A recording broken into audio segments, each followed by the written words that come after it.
নমস্কার, the lovely kitchen of Shrabanti রান্নাঘরে আপনাদের সবাইকে স্বাগত জানাই। আজ আমি আপনাদেরকে খুবই সহজ পদ্ধতিতে মশালা সোয়া চাপ বাড়িতে কিভাবে তৈরি করবেন তারই রেসিপি শেয়ার করতে চলেছি।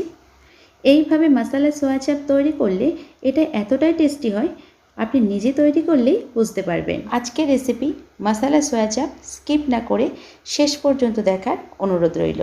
সোয়া চাপ স্টিকগুলো আমি বাড়িতে তৈরি করে নিয়েছি।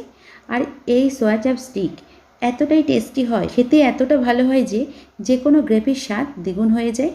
কিভাবে তৈরি করেছি যদি জানতে ইচ্ছুক হন তাহলে সোয়া চাপ স্টিক বলে কমেন্ট করুন। এখন এই সোয়া চাপ স্টিকগুলোকে বের করে নিচ্ছি। একটু এইভাবে প্রেস করলেই স্টিকগুলো সহজেই বেরিয়ে আসবে। এখন সোয়া চাপগুলোকে ছুরি দিয়ে গোল গোল ছোট ছোট করে কেটে নেব।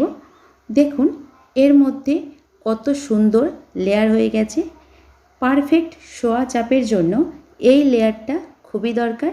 আর এটা এতটা স্পষ্ট যে এটা যে কতটা সফট হয়েছে তা আপনারা নিশ্চয়ই বুঝতে পারছেন। এখন সবগুলো সোয়া চাপকে এইভাবে কেটে নেব।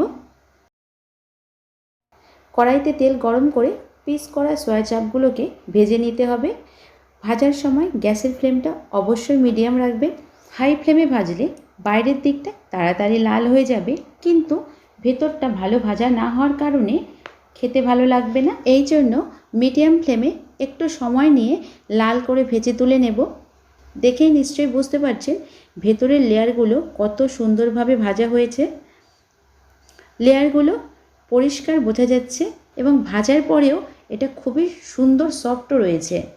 এই ব্যাপারটা ততক্ষণ হবে যখন আপনি একটা পারফেক্ট সোয়া চাপ তৈরি করতে পারবেন। একই তেলের মধ্যে দিয়ে দিচ্ছি হাফ চামচ মৌরি, দুটো এলাচ ফাটিয়ে দিয়ে দিলাম, দুটো মিডিয়াম সাইজের পেঁয়াজকে কেটে নিয়ে এর মধ্যে দিয়ে দিলাম। এখন মিডিয়াম টু হাই ফ্লেমে পেঁয়াজগুলোকে হালকা লাল করে ভেজে নেব।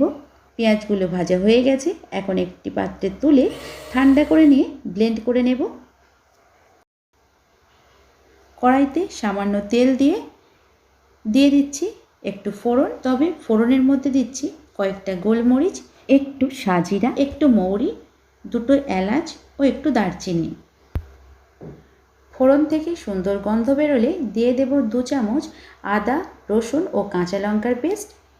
এটাকে একটু ভেজে নিয়ে এর মধ্যে দিয়ে দিচ্ছি টমেটোর পেস্ট। একটা মিডিয়াম সাইজের টমেটোকে পেস্ট করে নিয়েছি। 3 থেকে 4 মিনিট এটাকে ভেজে নেওয়ার পর দিয়ে দিচ্ছি ভাজা পেঁয়াজের পেস্টটা।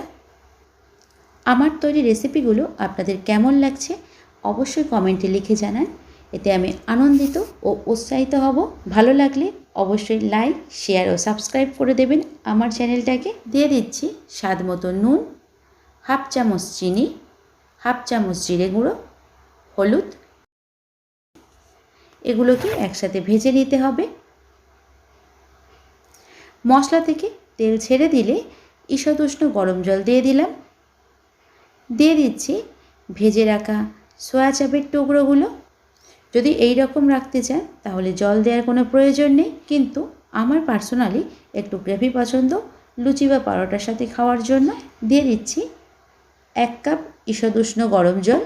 এইভাবে মিনিট 3 ফুটিয়ে নিয়ে নামানোর আগে কাসুরি মেথি, গরম মশলা ও 1 মুঠো ধনেপাতা দিয়ে দেব। তৈরি হয়ে গেল খুবই টেস্টি মজাদার মশালা সোয়া চাপ। যে কোনো রুটি, নান, পরোটা, ফ্রাইড রাইসের সাথে খেতে অসাধারণ লাগে। রেসিপিটা ভালো লাগলে লাইক, শেয়ার, সাবস্ক্রাইব করার অনুরোধ রইল। আজ এই পর্যন্ত, আবার দেখা হবে অন্য কোনো রেসিপি নিয়ে। ভালো থাকবেন, সুস্থ থাকবেন, সাবধানে থাকবেন। ধন্যবাদ।